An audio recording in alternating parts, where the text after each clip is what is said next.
મિત્રો એકતા જોઈએ ને, એકતા નહીં કહેતા, એકતા રાખવી પડે. ચૂંટણીમાં લડાઈ ના કરાય.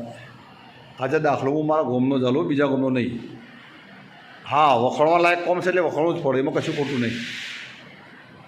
આપણે ચૂંટણી આવે ને એટલે ખબર બે પક્ષ પડી જતા હોય. અમારે તો દેરીની ચૂંટણી હતી ને, અમારી ગામના મંડળીની ચૂંટણી હતી, એ વખત બે પક્ષ પડી જતા, બરાબર છે. તો બે પક્ષ અલગ અલગ ચૂંટણી લડ્યા, પૂરેપૂરી તાકાતથી લડ્યા હતા, બરાબર છે. અને પૂરેપૂરી તાકાતથી લડ્યા અને એક પક્ષના એક સીટ વધારાઈ. જે સત્તાધારી પક્ષ હાલ બેઠો છે એના એક સીટ વધારાઈ હતી.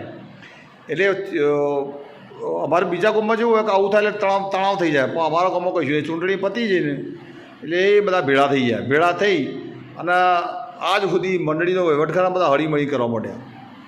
એવું ના છે કે ભાઈ પેલી પહેલાંના છે ને આ પહેલાંના છે. અને આજની હું તમને વાત કરું કે આજની વાતમાં એવું છે કે જે હાલ જે પેનલ જીતી હતી ને, તો એમને જે ઉત્સવમાં જે હોમલી પેનલવાળા ખરા ને, એમના જે કેપેબલ વ્યક્તિ હતા કોંતીભાઈ ચૌધરી કરીને, કે જે અમારી ડેરીના ભૂતપૂર્વ છે કર્મચારી છે અને અનુભવી, ડેરીના બાબતોમાં અનુભવી, એમ વહીવટી બાબતો ગણાવો કે દૂધની બાબતો, કારણ કે કર્મચારી હતા. તો એમને જ પ્રમોટ કર્યા હોમી પેનલ હતો.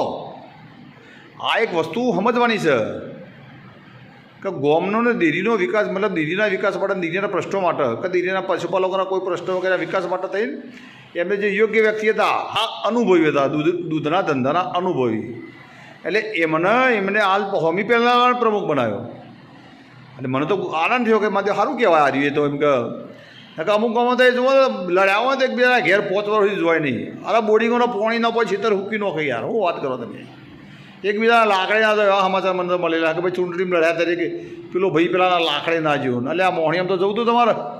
અમારા ગામમાં આ પ્રથા નહીં યાર, ખરેખર મને ગૌરવ થાય હોય. પહેલાં વખત ચાલતું છે જીતી વખત, પણ અત્યારે જે અમારું યંગ જનરેશન કરું ને, અત્યારે અમારું જે યંગ જનરેશન જે ચૂંટણી લડે છે ને, એ હાલ અમે આવા બધા વિચારવાળા છે કે ભાઈ ગામની અંદર ચૂંટણીના તાણે તો તમને કટોકટ લાગે, કસોકસ લાગે કે જોરદાર લડી થશે. બાકી જે ચૂંટણી પતી ને એટલે હોજે બધા ભેળાવે ચા પીવાવાળા માણસ છીએ અમે તો. હા, હોય અંદર પેટે કોઈને મન દુઃખ થયેલું હોય, પણ ઓલ ઓવર તમે જોવા જાઓ તો પછી ધીરે બધું સમય જાય. અને દરેક વ્યક્તિ ખરો ને એ સહયોગ કરવા માંડે, વિરોધ પક્ષવાળો હોય તો એટલે અત્યારે હાલ એ કોંતીબેન બિહાર, એટલે અમારા ખરેખર નિયોગ મંડળ જે ખરું ને અમારું, એ જે ચૂંટાયેલા સભ્યો, એ બધાનો ખૂબ ખૂબ અભિનંદન. આવા યોગ્ય નિર્ણય લેવા પર.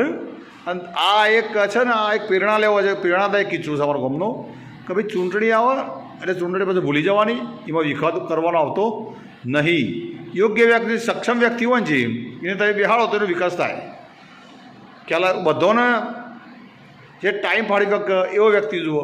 એટલે ટૂંકો કે આ વસ્તુથી એક સમજવા માટે મેં આ વિડીયો બનાવ્યો કે ભાઈ ગામની અમુક ગામમાં તો જુઓ ને ચૂંટણીના કારણે એટલા બધા વિખવાદ પડી ગયા ને કે ન પૂછો વાત એમ.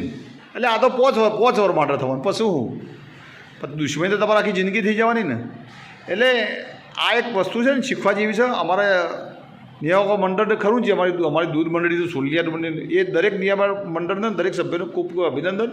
આ કોમ કર્યો બદલ ખૂબ ખૂબ અભિનંદન. મિત્રો, આ બાબતે તમારા શું વિચારો છું રજૂ કરજો. જય હિન્દ, જય ભારત.